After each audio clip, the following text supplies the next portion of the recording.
Hello again, everyone. I'm Joe Longinusa, welcoming you to another edition of Next on the Tee with Chris Mascaro, the show where industry leaders, golf professionals, and legends all come and discuss the great game we love so much. So without further ado, let's turn it over to our host to tell us who's next on the tee. Chris, take it away. Hey, thank you, Joe. Good morning, everybody, and thank you for joining me again today on Next on the Tee. We are brought to you today by the great folks over at the French Lick Resort. Their Pete Dye and Donald Ross designed courses ranked number 1 and number 2 in the state of Indiana by Golf Week. It was the site of last year's Senior PGA Championship and the LPGA Legends Championship. Check them out online at FrenchLick.com. And we are also sponsored by our friends over at the Leather Shop, makers of top-quality custom-made leather dress, casual, and golf shoes. Do yourself a favor, folks, and put your feet inside shoes. They're going to keep them feeling good and looking good all day long. You can find them online at the-leather-shop.com. Also want to welcome our new friends over at the World Golf Village, located in historic St. Augustine, Florida. It's the home of the World Golf Hall of Fame as well. No matter the time of year or the length of your visit, World Golf Village is sure to deliver an unmatched experience with friends or family and memories that are going to last a lifetime. For more information, visit them online at worldgolfvillage.com or give them a call, 1-800-948-4653. I'm your host, Chris Mascaro, and today I have the privilege of sharing with you two great guests. First up is going to be top 100 instructor Tom Patri, and Tom has taught over 100 PGA, LPGA, and club professionals. He was also the director of instruction at Westchester Country Club for 11 years. He joined me back in November, and I'm very excited that he is going to be back with me again this morning. He'll be along with me here in just a few minutes. Following Tom, I'll be joined by Srixon golf brand manager Eli Miller. We'll talk about their new Z355, Z545, and Z745 drivers. We'll also talk about their Z-Star golf ball, and we'll compare that to the Callaway Chrome Soft. I play both golf balls, so I'm interested to see why Eli thinks I should shred the Callaway Chrome Soft golf ball and go strictly with their Z-Star golf ball. So Eli will be with me here at the bottom of this half hour. So we're going to have a lot of fun today. It's going to be another insightful show, and I am so glad that you're here to take the journey with me over the next hour or so. But let's start the show off right, and that's by helping you start your mornings off right. Please go check out our friends over at Aroma Ridge, because they offer an array of the finest mountain-grown gourmet coffees that you're going to find anywhere. You can find them online at aromaridge.com. Their secret? Hand-selected beans from a variety of golf-producing countries from around the world. They roast those beans to perfection by their very own roast master, and their coffees are roasted to order, folks. So they're roasted specifically for you. And if you like a little flavor in your coffee like I do, they offer almost any flavor that you can imagine. Plus, you can mix and match flavors if you want to create one of your very own. They've also got a wonderful line of biscotti cookies. And not only are their coffees great, but they are fantastic people as well. Please go check them out online, aromaridge.com. Like I mentioned a moment ago, Next on the Tee is brought to you by our friends over at the French Lick Resort up in French Lick, Indiana. Folks, you want to talk about a spectacular resort to both play golf and just to relax and enjoy yourself. Well, you need to go check out the French Lick Resort. Go to FrenchLick.com to see for yourself. Let's hear from a word from our friends up there. Now's the time to plan that golf getaway you've been dreaming about at French Lick Resort. We have new Golf Academy packages for 2016, guaranteed to take your game to the next level. Try our one-day Quick Fix Academy for golf emergencies. For more in-depth learning, try the Game Changer, designed to make you a better player. Our staff professionals are ready to work with you at French Lick Resort. Did you know there's only one place in the country that you can play courses designed by two members of the World Golf Hall of Fame on the same property? The Pete Dye and Donald Ross courses at French Lick Resort make us an ultimate golf destination for 2016.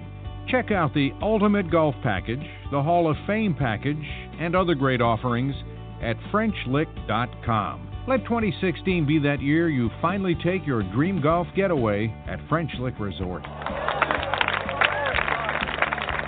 Play the courses champions play. Yeah, folks, I've been there and played the Pete Dye and Donald Ross design courses. They are absolutely spectacular. My family and I are certainly looking forward to getting back up there this summer. The French Lick Resort needs to be on your list of places to stay and play. And oh, by the way, my friends, they also have a casino right there on the property as well. For more information and to book your stay, go to FrenchLick.com. Every week here on Next on the Tee, we like to kick off the show by saluting the brave men and women serving in every branch of our military who are tuning in around the world on the Armed Forces Radio Network. We want to thank all of you for your daily sacrifices that you and both your families as well are making to protect our freedoms and our liberties. We also want to thank our veterans for all you and your families have done for us over the years. It's through your strength and your efforts that our way of life is even possible. Folks, if you see a member of our military when you're out and about, whether it's in the airport, at the restaurant, or wherever you might be, please stop for a moment and tell them thank you. They are our real heroes. Our sincere thanks as well to Sean Cruz and the wonderful folks over at the Armed Forces Radio Network. It is such an honor for us to have Next on the Tee being a part of your network. You can find our show by going to armedforcesradionetwork.org.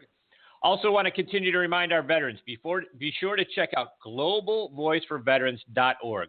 A great site, got a lot of news and articles and a wealth of information that is specifically geared towards our veterans out there that I'm sure you're going to find both interesting and beneficial for you.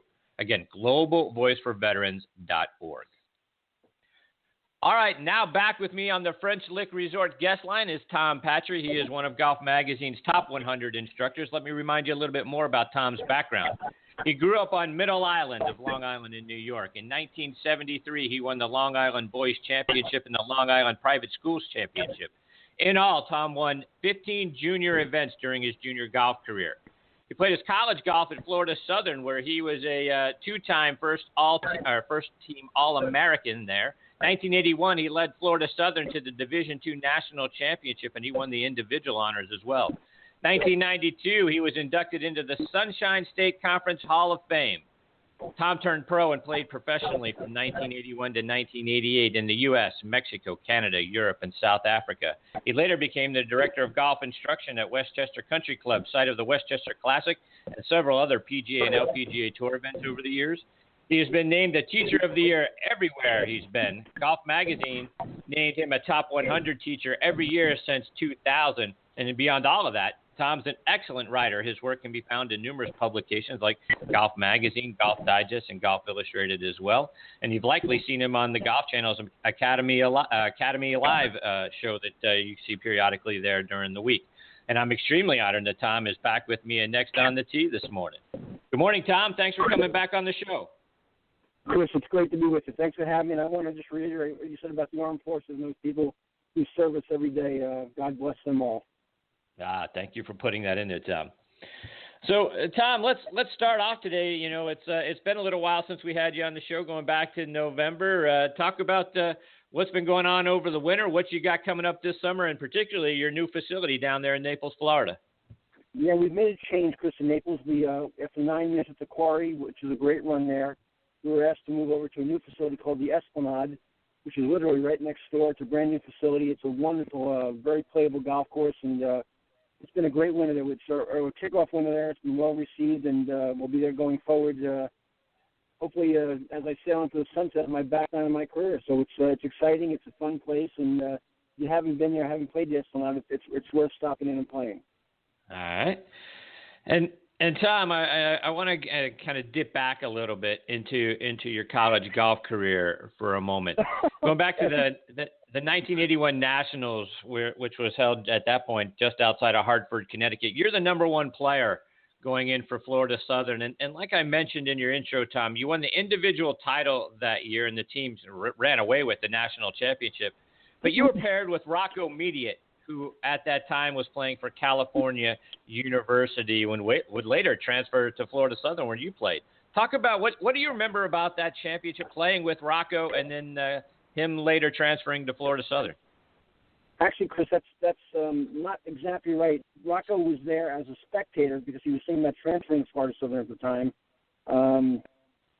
and later did, and actually had a successful career at Florida Southern. He teamed up there right behind me when I left and graduated with Lee Jansen and a fellow named Ralph Howe that went on to win the U.S. Pub Links and playing the Masters, and Marco Dawson, who won the Senior British Open last year. They had a heck of a team right behind us. We were kind of kicking them off, so to speak. We had a great run that week. Everybody played well. I think everybody on the team finished in the top 20 in that event, and we did run away. We were 9 shots behind after the first round, and then wound up winning by 43 shots. So that's a little stroll down memory lane for Tom Patri. But that Division II National Championship just ended this past week again, and every time I see a post about that and look back at that, it's so long ago, Chris, but it's a great memory. Thanks for bringing it up. And Tom, on social media, you recently posted that you had an opportunity to spend some time with Bob Vokey at the Titleist Performance Center, which looks like an absolutely incredible place, by the way. What was it like getting to spend some time with Bob there? Bob, I had not been around Bob at all. Titleist arranged that for me. That was kind of just a nice gesture on Titleist part. I've been with them as a partner with them for a long, long time. They've been extremely good to me, and I think probably the greatest golf company in the world, in my opinion. But they arranged for me to spend a day with Bob one-on-one, and I'd never met him. He's just one of the most passionate, energetic, gentlemen in his mid-70s you're ever going to meet. You can see why he's so good at what he does, Chris. He's so passionate about his belief system in club design and wedge design, particularly. He's an artist. He sculpts his pieces. He's like Scotty is on the putter side, Cameron. Bobby is 100% involved and hands-on in what goes on at Titleist and wedge play and wedge design, and to spend some time with him talking about R&D and where the wedge game is going and where it's come from was obviously my teaching was invaluable. And speaking of Bob Vokey in the short game and that sort of thing, Tom, you wrote a book, The Six-Spoke Approach to Golf, which is available out there on Amazon.com for those who want to take a peek at and get that book. But in it, Tom, you talk about a simple, sensible short game technique. Give us sort of a peek into that. How can we make the short game a little more simple and a little more easy to understand and execute? Well, Chris, I think the first thing before we can talk about technique with short game is that one of the things that troubles me after 36 years of teaching this great game still today is that I don't think the general public has ever really truly embraced the short game and the amount of time it takes to develop a short game. I mean, short game is so field-based and distance control is so field-based, quality of contact on short, delicate shots is so field-based that the only way you're going to really get good at it, technique aside, is by doing it an awful lot. We watch and tune in on CBS or ABC or ESPN on the weekend and watch these great players with these wonderful shots from difficult conditions around the greenside area. I don't think the public has a real understanding or appreciation for how much time has gone into that, just pure hours and repetitions. So, I mean, if I had to give anybody one simple piece of advice about short game, it's just that you've got to embrace that and spend so much more time doing that. And obviously, to get into the really, really advanced stages of short game, as a club player, a recreational player, you need a coach kind of to lead you down that road and explain the intricacies of short game. So I would just ask the general public out there listening, the recreational golfer who really wants to change the bottom line, who's on a scorecard, that one, they have to find somebody who can help them with that. They need a real expert to help them with that. And two, they have to spend more time over in that short game area, off the range and beating balls. And it's interesting, Tom, because, coming off the Players' Championship, we heard Jordan Spieth talk about, that his short game, even the number 2 player in the world who took some weeks off following the Masters talked about how his short game wasn't, really up to snuff, if you will. He wasn't where he needed it to be in order to be as competitive as he probably would have liked to have been at the Players' Championship. So, it's not just, for weekend hackers that are going out there to play and to spend time, as you point out, working on your short game. It takes time for the number 2 player in the world, even if he's away from the game for just a couple of weeks. You got to get it dialed back in. I think that's a great point, Chris. I missed you at the Masters this year, and I appreciate your invitation to get together. We didn't get up this year, but last year we went up and Denise and I spent some time following Jordan around on Friday, Saturday, and Sunday, and I'd never seen him up close before. It was my first opportunity to watch him.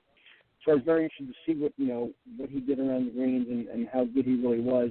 It's so much more difficult, I think, on TV to see the nuances, but after watching him for 3 days up there and obviously played, an incredible, weekend of golf during, his win at the Masters, he has such good hands and such delicate hands, and is such a good precision player in that short game area that he would be a great case study for people. You know, we have this wonderful teacher in the world now that everybody can get to for free.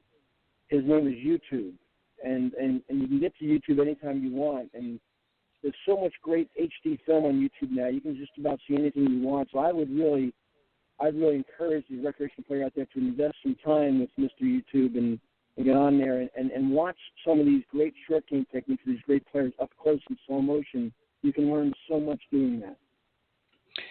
And to that point, Tom, let's expand a little bit on that. One of the things that I find interesting is, you know, even the players out on tour don't seem to own their golf swings anymore. The moment something goes wrong, they're running back to a swing coach or getting hooked up to TrackMan to try to figure things out. You know, I sort of always harken back to Mr. Nicklaus, who never did that. He didn't run back to Jack Grout or Jim Flick every time he hit a bad drive or a bad chip. So why is it so different now? Why are guys they don't own their swing? It seems like they don't believe they know their swing and somebody else owns it. Yeah, Chris, I think that's a wonderful point. You know, I'm probably in the teaching industry, probably at coming up on 58 years old, probably considered by a lot of these young guys a dinosaur. But, you know, I mean, I as you alluded to earlier, I was really fortunate. I had a wonderful junior career, a nice amateur career, a wonderful college career, capped off by that national championship. I never had a golf lesson until I was a year out of college. I never had a golf lesson. Forget TrackMan, it didn't exist. I never had a golf lesson until I was out of college for a year. Wow. and playing professionally. And I think that we, meaning the industry, not certainly me, have enabled these young people today to become so ultra-dependent on us that they never really truly learn their own golf swing and what it does, how it functions, and what it feels like. And they can't go back and replicate things. They get lost at times, and they need somebody to hold their hand and guide them down the road all the time. I think that's somewhat unhealthy. I think that certainly listen, I'm a coach. I believe in coaching, and I believe that if I had a coach, maybe I would have taken my career a little further as a player. But I also try not to enable people at any level to become ultra dependent on me. I actually want them to take ownership of their own golf game and their own golf swing and understand it. And I want to get to the point where I'm coaching. I'm not teaching every day.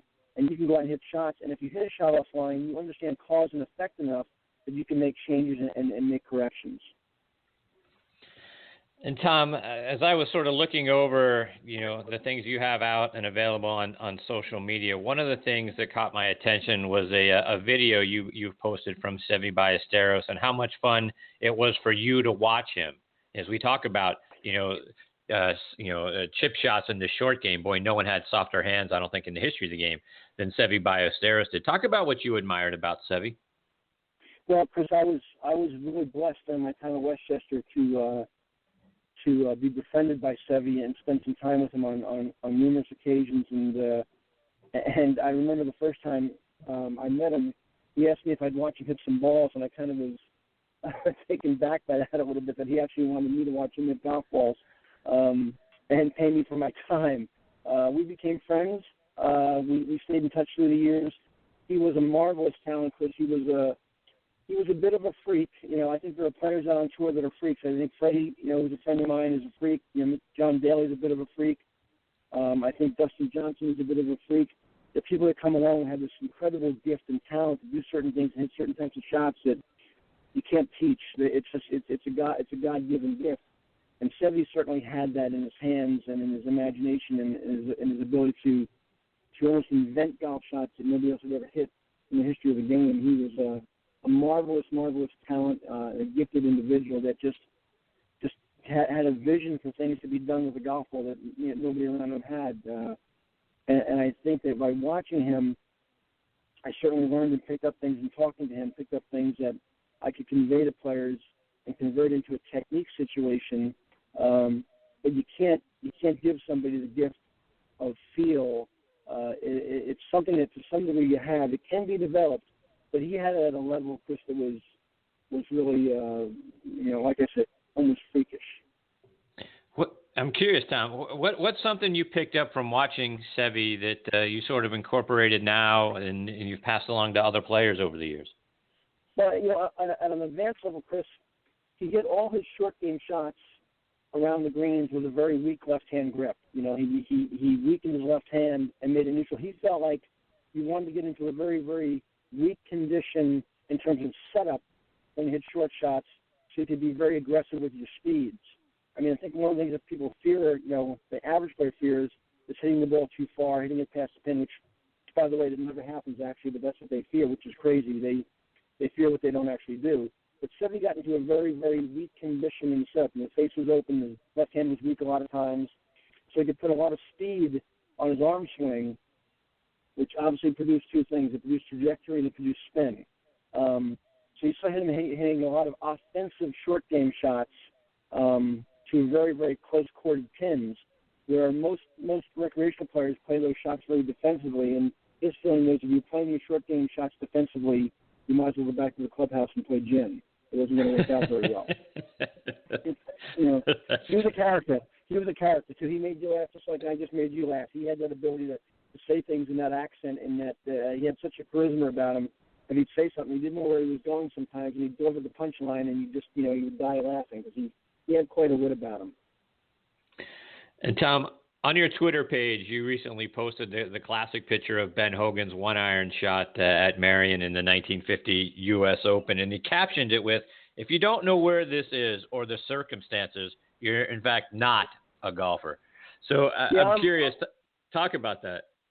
Chris, again, here's me showing my age a little bit. I have a wonderful room. I hope someday you come to visit me in Naples. I have a wonderful office in my home, and I probably have Blade and Woods in boxes, probably 2,500 golf books, club histories, instruction pre-1950 going back to the 1800s, instruction post-1950 going to current, women's golf, the physiology of golf, golf course architecture, you name it, they're in categories. And I just think that we've lost the embrace of understanding where we came from and how we got here. And if you don't understand the journey and what the progression of the journey was and how things evolved in the game, I don't think you can truly understand the game today. So I think even a lot of these young tour players who can't hit certain types of shots, they're very, very robotic, they would be served well to go back and read Scotland's Gift Golf by C.B. McDonald, or a variety of books that were written long before they were even on this planet, to make them understand how things evolved and how we got here, how the equipment changed, how the golf swing changed, how our understanding of playing the golf course changed. If you can see a golf course, for example, through an architect's eyes, you're better able to dissect the golf course and attack the golf course. So I think there's a lot of ways to get this job done, and I don't think that we've really embraced the history of the game enough in this generation to understand how we got here and how we truly played the game. It's interesting that you talk about that, Tom, because on your site, which is fantastic, tom-patri.com, you've listed several of your favorite sites, and one of them is our good friend Peter Kessler's site, where he's got a lot of Peter's interviewed I think every major person in the game of golf this century, short of Bobby Jones. I'm curious, talk about your relationship with Peter, because again, I don't think anyone knows the history of the game any better than Peter does. No, I was one of the early guests on Golf Academy Live when Peter was part of the Golf Channel, and I know there was a falling out there, Chris, between Tom and Peter, and I think that I wish that while Arnold's still on this planet, that would be reconciled and that would be buried, because I thought Peter was a wonderful, wonderful talent, and I think that the Golf Channel would be served very well, to go back to Peter and maybe make amends and bring him back in some capacity, because you're right, Peter is a wonderful, wonderful story in the game. He's a wonderful interviewer, as you know. He cares about the game. He cares about where we came from in the game and how we got here. And I think they lost a tremendous talent for some tough reasons when they lost Peter Kessler. I wish that would be revisited. I really do. I think it would serve golf well. I think it would serve the general public well. I think it would serve the professional world well. I just think it would serve the history of the game well. So I have tremendous respect for Peter and his knowledge. I don't see him much anymore. I wish I would see him some more. I've kind of lost touch with him a little bit, but I just have a lot of regard for Peter Kessler's knowledge of the game. Yeah, he's fantastic. Peter joins me periodically here on the show, and certainly one of my favorite people. please give him my best, and please maybe even send him a copy of this, because I would love to reconnect with him. I just have a lot of respect for the man. Absolutely, we'll do that, Tom. Thank you for that. So, Tom, a couple of things before we let you go, and I'm talking to Tom Patri here on Next on the Tee. Tom, like I said, you've got a wonderful site, tom-patri.com. Let our listeners know about all the great stuff that they can find on your website. Well, Chris, I also want to let them know that I'm going to be at a couple of new places this summer. One is called Colonial Springs on Long Island. I'll be there 1 week a month, and my dates are listed on my site, tom-patri.com. And I'm also going to be at a place called Bully Rock in Havre de Grace, Maryland, which is a incredible peat dye masterpiece. If you haven't played, it's a high-end daily fee. And I'll be there 1 week a month as well. So the people in the Wilmington, Philadelphia, D.C., Baltimore area, if they want to get there and have some instruction. But the site itself is really, Chris, it's turned into a compilation of my life in golf. It has things like, some junior advice, things like other teachers I admire are on there, advice and tips and anything you can possibly name or imagine. There's a long blog history there of instructional pieces I've done over the years. So I really, listen, we're all in business to make a living. I did decide obviously as a business tool, but it's turned into kind of an act of love and just a place where people can go and get information too, and just stroll around, if you will, and find information they might need to better their golf game. So it's really turned into something I just love to develop and keep adding to. And Tom, before we let you go, we can't let you go without getting a playing lesson that we can take with us out this weekend on the golf course. For those of us who are getting ready to play this weekend, what's a great tip that you think we can use to help us save a stroke or two off our scores?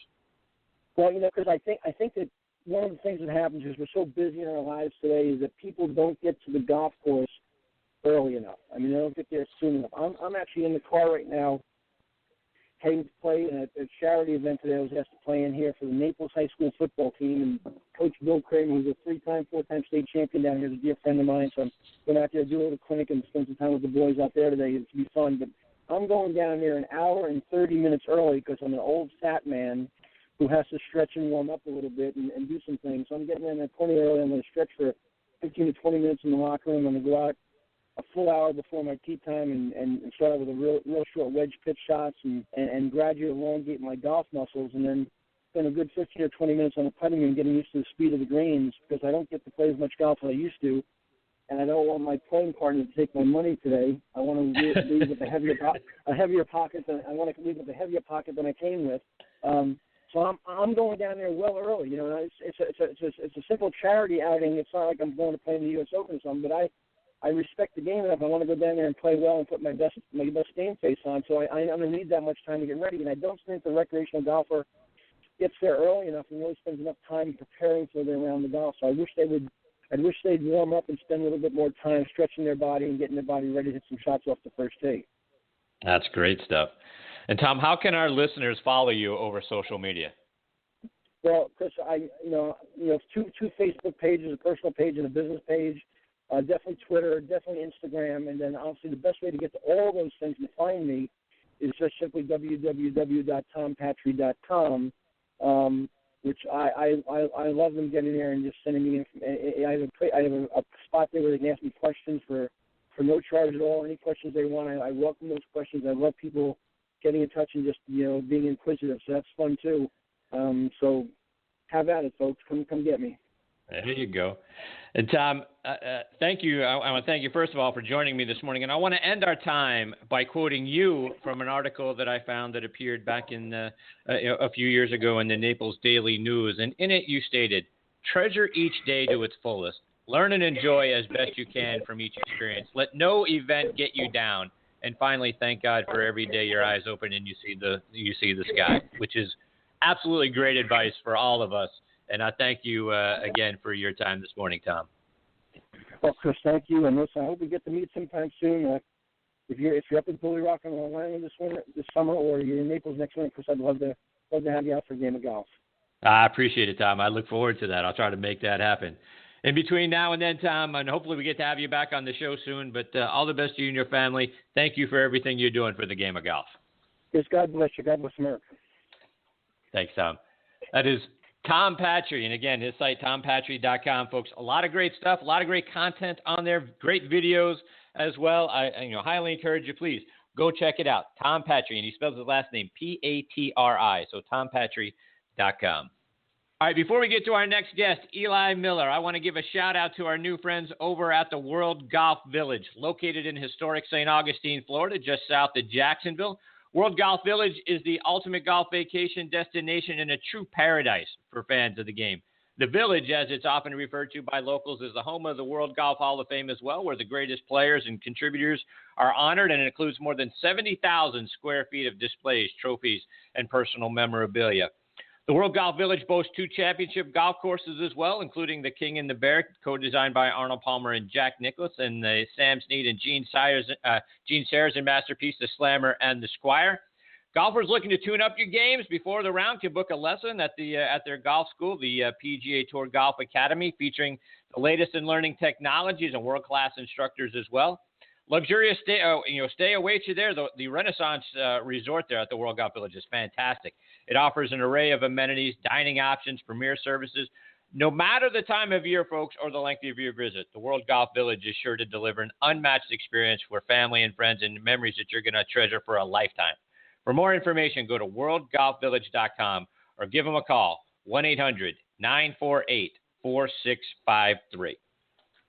All right, I'm going to get to my next guest, Eli Miller, on the other side of this station identification. You're listening to Next on the Tee with Chris Mascaro, heard around the world on the Armed Forces Radio Network. All right, now joining me on the French Lick Resort guest line is Eli Miller. Let me give you a little background on Eli. He earned his BA in history at Cal Berkeley and his MBA in marketing at UCLA. He was a copywriter at the Deck Company, writing content for the front and the back of trading cards back in 2006. Can't wait to talk about that. From 2007 to 2011, he was a managing editor for Southland Golf, which is a magazine and an online website covering all aspects of the game in Southern California. He's been a brand manager for Cleveland Golf and the Srixon brand since 2011, and I'm very excited. He got up very early for me out on the West Coast and is next on the tee with me this morning. Hey, Eli, thanks for coming on the show. Chris, good morning. Always happy to get up early to talk golf. Thanks so much for having me. No, I appreciate it. So, Eli, I want to start, as a guy, me being a collector of trading cards as a kid and into my early adult years. Let's start off by going back to your time at the Deck Company. What kind of trading cards were you writing copy for? Yeah, it's really funny. It was my first job out of college was actually working. It was actually the Upper Deck Company. Sorry, I know that they were around for a long time, and I think they still are around. But they had baseball, basketball, football, hockey, and I was writing copy for all those cards, mostly baseball. I think that was still the biggest sports part of the business when I was working there in 2006. But a lot of fun. I got to do an NFL draft kind of photo combine and met a lot of the guys that were drafted in 2006. Reggie Bush, Maurice Drew. Didn't get to meet Matt Leinart when he was drafted that year. That was a big year for him. But got to meet all the guys and do a lot of fun stuff in that job, and glad that I've been able to kind of move on into golf and more of the golf business side of things, though. So it's been pretty cool. I've had it's kind of hard to believe that I was in college 10 years ago and got an MBA and everything, but it's been quite an interesting journey, and stoked to be where I am today, and very grateful for it along the way from everyone. And talk about moving into the game of golf. Eli, did you play golf as a kid, or when did you first get introduced to the game? I started playing when I was about 14. I've never been a really serious player, to be honest. I've never really competed. I've just kind of loved the game. I liked being around it. I was actually a sports writer in college at UC Berkeley, so I was covering the golf teams there, and that was a lot of fun. I really enjoyed writing about the game, even though I wasn't really playing that much at that point. But when I graduated college, I wanted to kind of explore golf journalism, and I was fortunate enough to get involved with Southland Golf in 2007, and that really has kind of propelled me to where I am today, just getting into the industry and learning as much as I can just about how the industry works and writing about it, and meeting a lot of really cool people and getting to do a lot of really cool things in the industry as well, as I'm sure you can as I'm sure you can relate to, Chris. Mm-hmm. So talk about how did you go from editing the Southland Golf magazine and then transitioning to becoming a brand manager for Cleveland Golf? So basically, from the time that I was at South Lane Golf, I always loved to write, but I kind of got to a point in my career where I didn't really think I could be a professional golf writer for the rest of my life. I enjoyed writing, and I really liked the just kind of the writing and just kind of having the flexibility, but I don't know. Honestly, I wanted to make a little bit more money and just try to do something that was a little bit more of a firm career path. And marketing was something that was always of interest to me, and I think it was for what I had learned and kind of where my skills were. I think marketing was just kind of a logical progression away from journalism. So I sent in a few applications to a few places, and fortunately, Cleveland Golf Srixon at the time was willing to cooperate on an opportunity for a product manager, and I was able to do a lot of the same things in writing, writing about equipment, writing just about features and benefits of why these products are so great and they're going to help you play better golf, and just being able to kind of make that into a position and just be able to lend as much expertise and support in communication for our products, and just basically have a job revolve around that. So it's been really great. I've definitely been able to do a lot of great things with Srixon Cleveland and now the Zexio brand, and I've been able to learn a lot as an MBA at UCLA, and it's been great. I don't want to. I feel like I'm gushing a little bit too much here. I don't want to talk too much about myself. I'd rather talk about all the great products that Srixon and Cleveland have. But it's been great. It's been a lot of fun, and I couldn't be happier where I am. And as you mentioned, Eli, cool experiences. I'm curious, what are some of the favorite things that you've had an opportunity to do now over at Cleveland Golf? Maybe some of the players you've had an opportunity to interact with and to get to know. Well, Graham McDowell. I mean, I've been fortunate enough to do some interviews with him. He's just the nicest, easiest guy to work with, and he's a pretty good golfer too, which is helpful. Been able to go to a lot of great events and have just great interactions with our tour pros. In my old job, I got to cover the U.S. Open, and I was out at events all the time. Now I'm not really so much going out to events. In fact, I'm pretty much in the office most of the time. But at the same time, doing a lot of things, interacting with our tour staff, taking the product really from the cradle to the grave, really just trying to work on products, 2 years before they're made, and then all the way from the 2 years until they're ending in the field. So there's so much to be able to do. Honestly, I can't think of one kind of really, really memorable tour-related experience at Cleveland Golf Srixon, but just to kind of give you an idea for my career in golf, by far the most memorable thing for me, kind of in the field, I guess, is working the 2008 U.S. Open when Tiger Woods beat Rocco Mediate in the playoff at Torrey Pines, because I grew up in San Diego, and Torrey Pines has a lot of special memories for me. I didn't, not that I've shot under par rounds there, but, had a lot of great times there with my buddies, and, being able to cover that event just with the way it unfolded was just unbelievable, and to be right there the whole time covering it was pretty cool. Yeah, I bet that was. And Eli, as I talk to people across brands, and you mentioned Graham McDowell, if a player leaves Srixon Cleveland Golf and signs with another brand, I got to believe that sort of makes it awkward for you and your peers to kind of watch that player, him or her, going forward after they have left the brand to go with somebody else, because I imagine you start to develop personal relationships with those folks. How hard is it, for you guys to watch someone cross brand lines? That's a great question, Chris. I think it really depends on the player. I can point to a couple of guys that, that maybe they were on our staff, and I'd rather not name the names. Sure. They can say that, they've had such great relationships with the members of our tour staff and perhaps our developmental tour staff as well.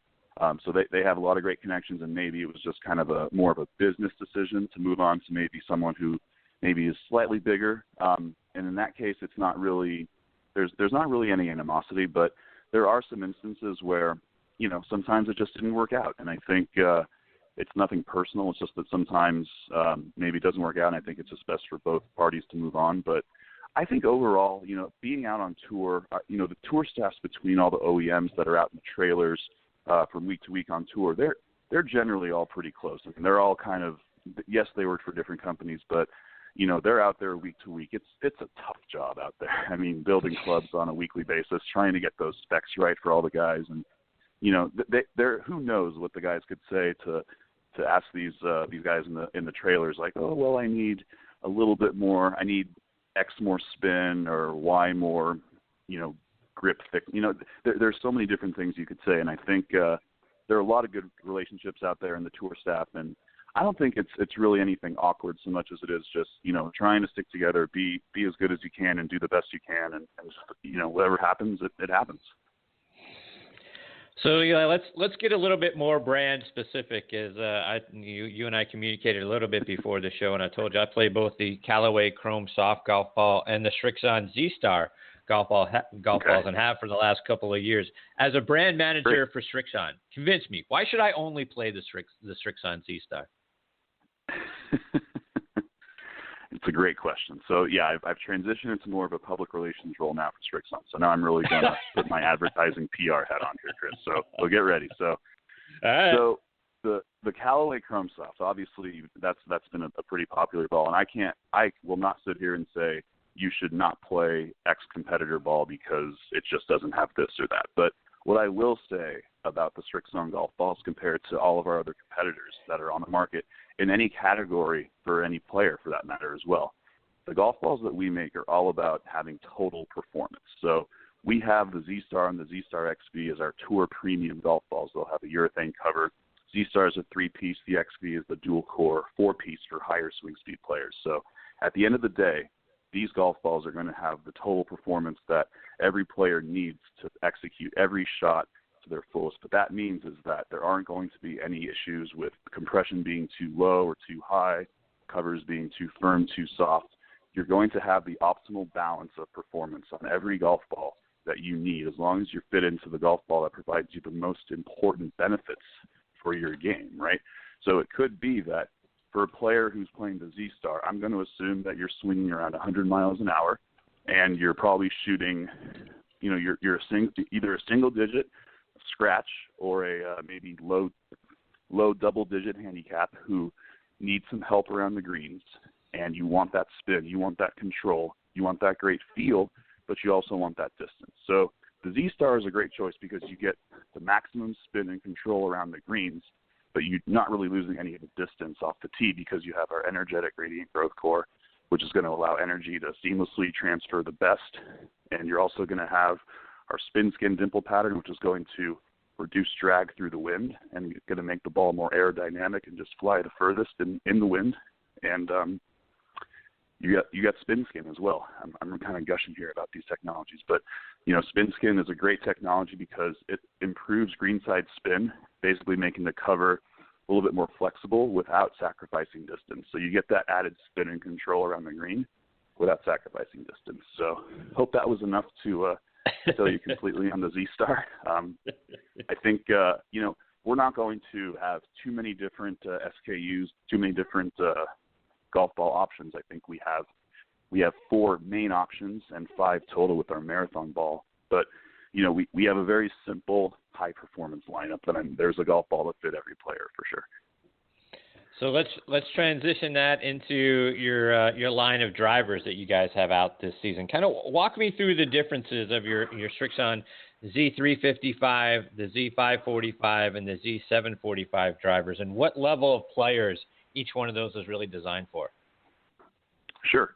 Well, the 355 that came out last September, and the Srixon clubs in this market are still pretty new to the game, and I think it's just great for your listeners just to be able to understand that Srixon mainly known for golf balls in the North American market, but as a brand in Japan that's been around for about 15 years, very well known for high quality, high performance golf clubs as well as golf balls in Japan, and now globally the clubs are available and definitely gaining some traction on tour as well as in the markets as well. So the 355, we classify that as our game improvement performance type of product, and that basically is because the head's a little bit heavier and the balance point of the shaft is a little bit higher than usual. And when you have those two technologies, we call that our action mass technology.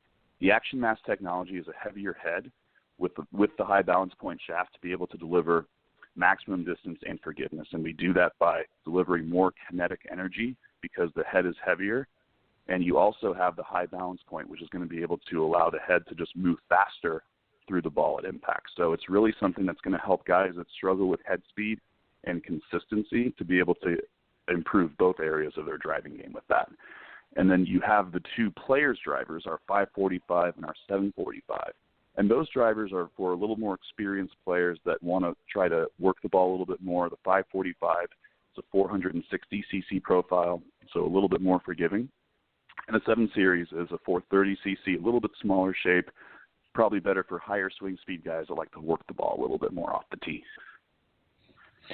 So from the driver, let's go to wedges, and we've talked a lot about the short game on the show today. Talk about your wedge series and how much better our short games could be if we were properly fit for those. Well, we've tried to quantify exactly, and we're not going to make a guarantee that says if you play our wedges, we're going to save you 5 shots right away. We'd rather walk you through the exact fit and just let our technology speak for itself and how it can benefit your game. So Cleveland Golf, as you know, and as I'm sure your listeners know, a leader in wedges, founded in 1979, and I'm sure most people know about the 588 wedge, which came out in 1988. Pretty much the iconic wedge design in the market today, the dominant design for a wedge that's going to help you get the most versatility and control in any type of situation. Basically, every wedge that we make, the 588 is kind of like that opening canvas, and we're always seeking to iterate and improve that with every wedge that we make. And that's why with the 588 RTX 2.0, which is our current wedge, you've got the most advanced spin technology with the Rotex 2 face, and you've got 3 different advanced sole options that are going to help you get the most versatility and forgiveness, depending on the player that you're going, the type of player that you are and what you're going for. So with the blade, it's going to be for a wide range of players that just prefer the look of the blade, the feel of the blade, but we also have a cavity back because we don't think that every wedge, not just one wedge, does not fit every golfer. And I think Cleveland, that's what really separates Cleveland from other wedge companies, is that not only do we have a blade and a cavity back in our featured models, but we also have our Smart Sole wedge, the Smart Sole 2.0 for guys that just want to say, hey, just get me out of the bunker. I mean, I'm in the bunker. I can't get out. I've had trouble. The Smart Sole's got a really thick sole that's going to help glide through the sand most easily and just get you out of there. So that's a great alternative. And we think with the right wedges, you know, if you can't break 100 because you can't get out of a bunker, the Smart Sole is going to, you know, who knows how many shots it could save you, right? How many of those shots are wasted trying to get out of a bunker, right? Yes. Same thing with, you know, having the right model fit, having the right or the right distance gapping. I think one thing that most amateurs really lose sight of is the distance gap between the pitching wedge and the sand wedge in their set. Today's pitching wedge is going to be about 44 to 45 degrees in loft, and if you're not playing at least one wedge in between your pitching wedge and your sand wedge, which is about 56 degrees, that's about a 10 to 11 degree gap between your wedges. That's a critical gap in your set that if you've got like a 90 or 100-yard shot, there's not a club in your bag that you can hit full to hit that distance. So for an amateur, to ask an amateur to try to hit a knockdown pitching wedge or muscle up on a sand wedge to hit that distance, it's a lot to ask. It's a big ask, and it's something that's probably going to lead to inconsistent shot results and different, very wide dispersion. So if we can encourage the amateur to have something in their bag that's like a 50 or a 52, and to understand that club with the right full swing, consistent swing, can help you hit this number in between your pitching wedge and your sand wedge, again, that could save you anywhere from 2 to 12 shots around, right? Who knows exactly how many it can save you? It's something that if you really look at your game and understand where you're losing strokes, you can have wedges, and with our technologies and the right fit, that can definitely help you improve your game and your score. Eli, one of the other things that we hear so much about when we're talking about wedges is grind. Do your wedges come in various grinds, and if so, what do those mean? You know, explain to our listeners what's the difference in the different grinds. Absolutely. So we have 3 different main grinds on our RTX 2.0 wedges, and they're denoted by our dot system, which has been very standard now for about 10 years, I think, and we're very proud of this kind of the simplicity in that process for fitting, because it is something that can get pretty complicated if you're not fully aware of exactly what it's doing and how it can help your game.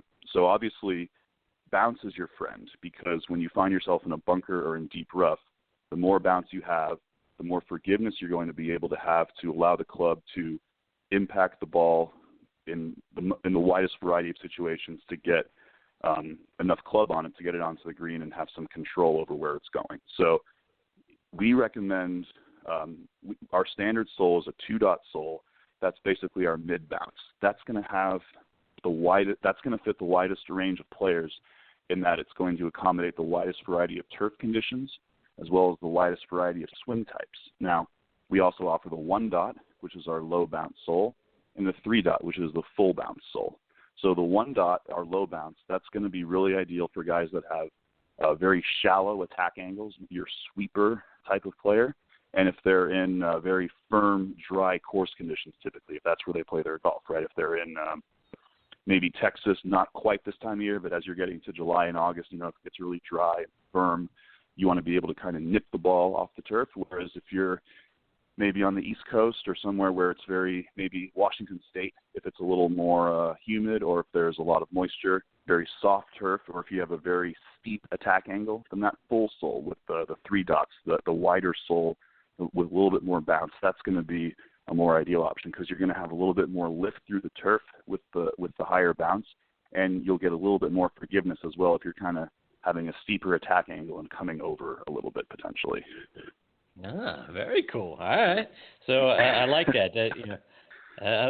Particularly for the conditions around the country, I think that's very unique that you've got. To your point, if you play a lot in Texas and it's going to be hot and dry for the summer, go with the 1-dot. If you're in Florida where you play in the afternoons, particularly, and you get the thunder boomers in the afternoon, and now you're playing in some soft, moist conditions from the rain, that sort of thing. And to your point, up in the Seattle area, great 3-dot, very cool. Yeah, you Eli, can never. Sorry, go ahead. No, go ahead. Well, I was just going to. It's kind of you can never go wrong with having an optimal wedge set, depending on where you play. I'm sure you've got a ton of avid listeners on the show and who are playing way more golf than I am right now. And if they're going to different parts of the country, even different parts of the world, you can have a wedge set that is going to be able to be maximizing your performance depending on the conditions, depending on the time of year, depending on how your game is. I think we even see some guys that, depending on how they're feeling with their swing, they're looking to kind of have a little bit more of a thinner, maybe more versatile type of sole, so that they might favor a 1-dot depending on how they're feeling about their game versus a 2-dot sometimes. I think it really just depends on your feel and your preference. And one thing that's great about Cleveland is that we offer a year-round series of instruction and interaction with our product that we call our scoring clinics. And I think you can go to any scoring clinic if you look at our website, clevelandgolf.com, and find out a scoring clinic in your area, and you can see firsthand just the options that we have and how the different types of soles can make a difference in your game. I'm talking with Eli Miller here on Next on the Tee, and Eli from Srixon. He's a brand manager for Srixon Golf and Cleveland Golf. And Eli, as I was sort of doing some of the research for our time together this morning, you did a series of short videos with Martin Hall from the Golf Channel. Talk about what it was like filming with him and putting those Srixon ads together. It was a lot of fun. Martin he's a great guy. He's call him a man of golf, and that basically means that he's no matter what the weather is, no matter how he's feeling. I've been fortunate to work with him a few times. He is just about golf. He's not about just himself or just what he's done. All he wants to do is help golfers play better, and I love that because that's what we all want to do is play better. And I think having him on our staff is phenomenal. I try to watch his show as often as I can. We have an expression around the office because we try to do as much video content as we can, and for the guys that do a lot of video, we call them one take because they're on camera and they don't need to do like 3 or 4 takes with the content they have. They're so good that they can just go right away and they're done in 1 take, right? And now you've got Martin Hall, and he might be the best at that I've seen. I don't know if anyone in our office is listening, but I guess the gauntlet's been laid down there. He's really good, and he's an absolute pleasure to work with. His wife Lisa is phenomenal. I've been able to meet her. She's actually a former Solheim Cup player. She's phenomenal. She's she's a lady of golf, I guess you could say. They're just the nicest people, and we were able to work with them earlier this year in Florida with PGA Tour Superstore, as well as doing some stuff with them at the PGA show, and can't wait to see him again. Like he's a great guy, and we're very grateful for all that he does for us on School of Golf, and also just in his everyday life. I mean, he's out at IBIS in Florida, which is a great facility, and he does a lot of great support with us there, and just kind of spreading the gospel of getting better at golf. So we're great to we're very fortunate to have him on our staff, and he's awesome. Eli, just a couple of more before we let you go. Will Wilcox aced the 17th hole in the second round of the Players' Championship last week with his yellow Srixon golf ball. From the Twitter post, it looked like Michelob Ultra Lights were on him for everybty following that fantastic shot. How much fun is it for you guys when you get news that one of your players is aced a hole somewhere, particularly there? So we were. I'll set the scene for you here. So that was Friday. I think it was Friday, right? Not Thursday. Yep. So it was Friday in our marketing office. We've got a TV in there. We've got an open floor layout. We don't have cubicle walls or anything. So we're watching the Players' Championship live. Wilcox on the tee, and we see that as it happens, and the whole office. It was like being at a baseball game, where the game winning hit happened. It was insane. I wish we had gotten the reaction in real time. We didn't get that. We didn't count on a hole-in-one happening. Let's be honest there. But what an exciting shot, and the first hole-in-one ever for a Tour Yellow golf ball on the PGA Tour, I might add. So that's pretty cool. Yes. Right. So we it was really exciting, and we went pretty nuts with it on social. And Will, he struggled the next day. Right. I can understand that. Right. I think. The players that Saturday was one of the most brutal days, I think, in the tournament history. So, but what a fun guy. He is a grinder. I mean, he's always grinding on something, and he really is just passionate about getting better, which is what the Srixon brand is really about too. We're dedicated to improving your game. So he fits in well with what we're about and kind of where we're going.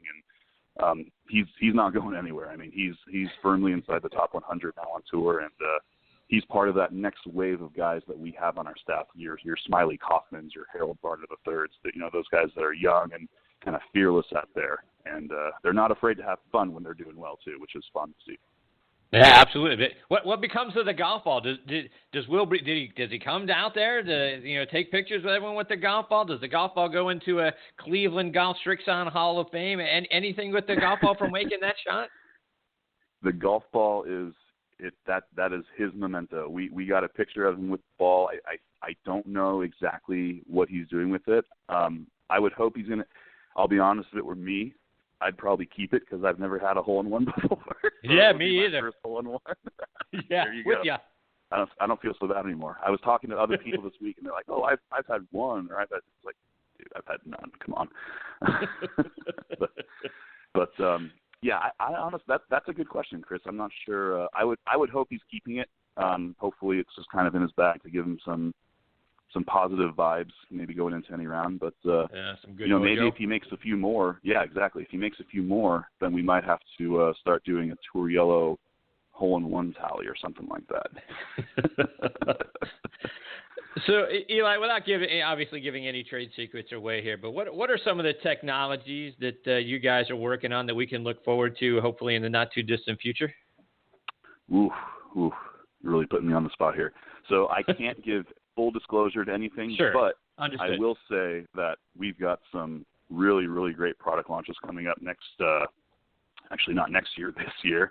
They're coming up later this fall, so I would encourage your listeners and everyone who is interested to stay tuned to Cleveland Golf and to Srixon. You can follow us on our sites, clevelandgolf.com, Srixon.com, also on Twitter, Facebook, and Instagram, and see what's coming. We've got some really great golf ball technology that we're launching here in more of the all-ability category, a little bit more of a price point product that's still going to be extremely high performance. And then with Cleveland, our focus right now is on the short game, owning 125 yards and in.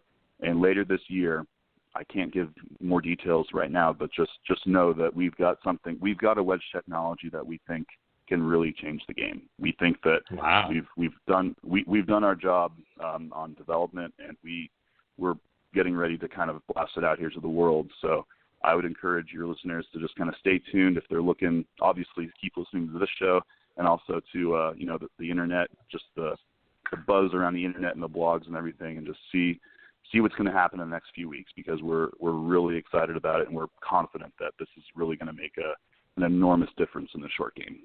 So just a few weeks from now? It's going to get out on tour in a few weeks, and the product itself will be launched a little bit after that. But in the next few weeks, just kind of keep your eyes open around the U.S. Open time. All right. Well, we hope you'll come back on the show and talk all about it. You've certainly wetted my whistle, and I'm sure for everyone listening in, we can't wait to hear more about it. And speaking of the U.S. Open, Eli, before we let you go, favorites that you, as we look ahead to Oakmont and whatnot, both within the brand, of course, and then maybe another guy or two that you think we might see at the top of the leaderboard come Sunday. Gosh, so yeah, of course the top 10 is going to be Graham McDowell, Keegan Bradley, all that. No, I'm just kidding. Obviously, you can look for, just like at the Masters, we've got all of our top guys in the fields this week. I think I was looking at the kind of the qualification. I think this Monday should be a pretty big day. We should have about 5 more guys officially get in this Monday, because they lock in the top 60 in the official World Golf Rankings. So I'm looking at Russell Knox. Russell Knox is having such a great year. He's having a career year. Yes. Such a great consistent ball striker, phenomenal putter. Not the longest guy, so I don't know. On one hand, he doesn't jump out at me as someone who can be a favorite at Oakmont, but with the way he's playing and just the consistency with which he's been striking the ball and putting, I think he's got to be at least in the discussion at Oakmont. Now, Hideki Matsuyama is another guy who I think, look at what he did. He's been in the Sunday conversation at both the Masters and the Players, so there's nothing to lead me to believe that he wouldn't be around at Oakmont as well. I do worry maybe about his game a little bit more, honestly, at a U.S. Open compared to like a Masters or a PGA Championship. But why? Well, he's getting better. I think he's kind of rounding his game more into major championship form. But I'd look at those two guys on our staff. Of course, Graham McDowell is a past champion, and he always loves playing the U.S. Open, so I got to keep my eyes on him as well. Outside our staff, I mean, how can you not at least think about Jason Day right now? I mean, he's on another planet. I hate to say it, but he's I really, because looking at what he did at the Players, he didn't have his best. He didn't have his A game on Saturday or Sunday, but there was still. And granted, the course was playing so hard that it was tough to make a run at him. But I don't know, when he looked like a former number one golfer who had won quite a bit of events without having his A game on there, just having built such a big lead early in the event and then just kind of hanging on. And I think Tiger won so many events like that, so many majors like that, right? And I think Day, I mean, I could see if he has, I mean, he's got his head screwed on straight. He's got a great. He might. I can't say he's the best, but gosh, the relationship he has with Colin Swat, just how they. I know that Jason gets a little bit. He gets some grief for maybe being a little bit slow and a little bit deliberate with Colin. I know Colin is always talking to him, it seems like, in every shot, but I mean, the relationship they have, I bet most guys, if not every guy on the PGA Tour, would try to find something like that they can lean on in pressure situations and just have that full trust and, when it really counts. And I think that's what Day really has working for him well right now. So, I mean, he'd be the guy that I'd probably pick, I think. Yeah. Well, it'd be hard not to, the way he's playing. So, and as the world number one, right? How do you not pick that guy? If you're going to pick a foursome of guys to win the U.S. Open, he's got to be certainly amongst the four. Yeah, but my guy that I'm going to pick is Russell Knox. How about that? All right. There you go. Eli, tell our listeners how they can follow you and Srixon Golf, both online and over social media as well. So the best way to reach me and keep in touch, I'd love to hear from you. Twitter, just my full name, Eli Miller. And then if you want to learn more about any of our brands and products, please go to Srixon.com, clevelandgolf.com. And I know there's maybe another time we'll get to talk about Zexio a little bit. ZexioUSA.com. XXIOUSA.com. Very good. Eli, thank you again for getting up very early on a Saturday morning out on the West Coast to be a part of the show. I hope you'll come back soon, and in a couple of weeks, whenever that is, that you guys are ready to make the big announcement about the new wedge series. Love to hear more about it. Chris, that sounds great. Hey, thanks so much for having me, and have a great rest of your day. Thanks, Eli. All the best to you and everyone at Cleveland Golf and at Srixon. Look forward to catching up soon. All right, you too. Thanks so much, Chris. That is Eli Miller, brand manager at Cleveland Golf and Srixon, the Srixon brand. Great stuff. Like I've said, before on this show, and I said to Eli as well, I play the Srixon Z-Star, both that and the Callaway Chrome Soft. But I enjoy the Z-Star brand. It's a great golf ball, and certainly look forward to the wedge. The wedge stuff has really piqued my interest. I love the idea now of the 1.2.3 sole that they've got going on in their Srixon drivers. Z355, 545, and 745 drivers. Check it out online, folks. Great stuff. Hopefully we get Eli back on the show real soon to talk about the new wedge series as well. All right, folks, it is time for me to put a bow on this episode. But before we close up shop, I want to remind you about our good friends and our partner, PGA Tour Pro Jim Estes, and the great folks over at the Salute Military Golf Association. Such great stuff that they're doing. Let's hear a word from Jim about all that they've got going on over at the SMGA. The Salute Military Golf Association was created to provide rehabilitative golf experiences to the brave men and women who have been wounded while serving our country. Hi, I'm Jim Estes, PGA Golf Pro and co-founder of the Salute Military Golf Association. With my adaptive golf program, we've successfully helped thousands of soldiers in their recovery, both mentally and physically. The SMGA has been providing family-inclusive golf experiences across the country since 2007. To date, the SMGA has equipped more than 1,000 warriors with properly fitted golf clubs and has extended its clinic series to more than 8 chapter and affiliate locations across the U.S. If you are a wounded veteran interested in participating, or if you'd like to learn more about the Salute Military Golf Association and find a chapter closest to you, visit our website at smga.org. We've seen firsthand how impactful golf can be in aiding one's recovery. The Salute Military Golf Association, empowering wounded veterans one fairway at a time. Visit smga.org. That's smga.org. Yeah, Jim and his wonderful staff and the folks involved there are doing some really amazing things over at the Salute Military Golf Association. Please, to find out more information and how you can get involved, go to their website, smga.org. All right, everybody, my sincere thanks again to Tom Patri and Eli Miller for making today's show so much fun for me to be a part of. I really hope you enjoyed it as well. Please also check out our sister show, Thursday Night Tailgate, with me and my co-host Bob Lazari and our announcer Joe LaGianusa. That show airs live every Thursday night from 8 to 10 p.m. Eastern Time. You can stream it live coming from Blog Talk Radio and on the Armed Forces Radio Network as well. You can also find that show and this one available on iHeartRadio, Spreaker, TuneIn, Stitcher, Player.fm, SoundCloud. We're out on YouTube. We're all over the place. Please check us out. That show every week on Thursday Night Tailgate. We talk with legends from stars from around the NFL and the Canadian Football League as well. Please also check out both shows on social media, on Facebook particularly. You can find this show, Next on the Tee with Chris Mascaro, Thursday Night Tailgate. We've got a Facebook page for that one as well. Please give us a like, and that's very important to us. And if you've got questions or feedback you want to give us, please put a comment on either one of those sites. That's very important to us. We take those very seriously, and we hope you enjoy both shows. You can find us online. This show, nextonthetee.net, ThursdayNightTailgate.com. From there, you can stream or download any of our archived episodes for free, folks. Plus, you can keep up to date with who some of our future guests are going to be as well. Folks, thank you for choosing to listen to this show today. We know you've got millions of shows, podcasts that you have the opportunity to listen to, stream, download. We really appreciate that you've made Next on the Tee one of them. Until next week, my friends, hit 'em straight.